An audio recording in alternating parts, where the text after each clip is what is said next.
حضرت یحییٰ معاذ رازی رحمۃ اللہ تعالی علیہ آپ فرماتے ہیں کہ ریاضت 4 قسم کی ہے. 4 طرح سے انسان کو اپنے نفس کے ساتھ جہاد کرنا چاہیے، ریاضت کرنی چاہیے، جد و جہد کرنی چاہیے اور اپنی آخرت کو سنوارنا چاہیے.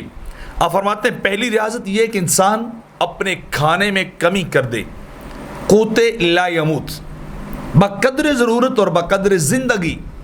اس زندگی کو رواں رکھنے کے لیے انسان کیا کرے، وہ اتنا قلیل سا کھانا کھائے، زیادہ نہ کھائے. اور دوسری قسم آپ فرماتے ہیں کہ اپنی نیند میں کمی کرنی چاہیے. نیند کے اندر ضرور کمی کرنی چاہیے، ہر وقت سوتے نہیں رہنا چاہیے، بلکہ جتنی ایک ضرورت ہے تندرست انسان کو اتنی ساری نیند انسان کے لیے کافی ہے. اور تیسری قسم آپ فرماتے ہیں کہ کلام بقدر ضرورت، جتنی ساری ضرورت ہے آپ اتنا کلام کیجئے، اس سے زیادہ بڑھ کر کلام اور گفتگو نہ کیجئے. بس جتنی بات چیت ضروریات زندگی میں سے ہے اتنی بات کیجئے اور پھر اپنی زبان کی نگرانی کیجئے. اور چوتھی چیز کہ لوگوں کی تکلیف کو برداشت کرنا، ان کے ایذا کو، جو ان سے تمہیں تکلیف پہنچے اس کا بدلہ نہ لو، بلکہ کیا ہے صبر کرو، شکر کرو اور معافی والا معاملہ رکھو کہ بدلہ نہ لیا جائے بلکہ معاف کر دی جائے.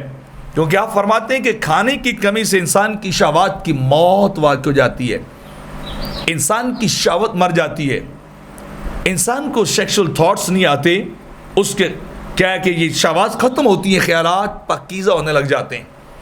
اور دوسری بات فرمائی کہ نیند کی کمی سے انسان کے خیالات درست رہتے ہیں، انسان کی تھنکنگ پار درست رہتی ہے، اس کا سوچنا، اس کا خیال کرنا یہ درست ہو جاتا ہے جو نیند کی کمی کا جو وہ کرتا ہے، شکار ہوتا ہے.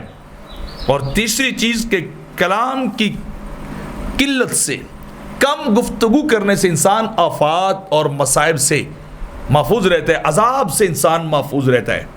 وہ کیا کرتا ہے جب وہ کلام جو ہے وہ کم کرتا ہے. اور لوگوں کی تکلیف پر جو ہے صبر کرنا اور ان کی تکلیف کو برداشت کرنا، یہ انسان کو اس کے مطلوب تک جلدی پہنچاتی ہے، اس کی منزل تک یہ چیز اس کو جلدی لے کے جاتی ہے. تو 4 طرح سے اپنے آپ کے ساتھ انسان کو ریاضت کرنی چاہیے، اپنے ساتھ انسان کو جد و جہد کرنی چاہیے، تزکیہ نفس کرنا چاہیے، تصفیہ قلب کرنا چاہیے، اصلاح باطن کرنی چاہیے. تو یہ چیزیں انسان کے لیے بڑی ضروری ہیں. یعنی یہ نہیں ہے کہ انسان ایک ڈھور ڈنگروں کی طرح زندگی گزارے، کھاتا ہی رہے، سونے کی باری ہے تو سوتا ہی رہے، اور گفتگو کی باری ہے تو بغیر رد و قد کے گفتگو ہی کرتا جائے، وہ پازیٹیو ہو جائے نیگیٹو ہو، کوئی اس سے سروکار نہیں، بس گفتگو ہے.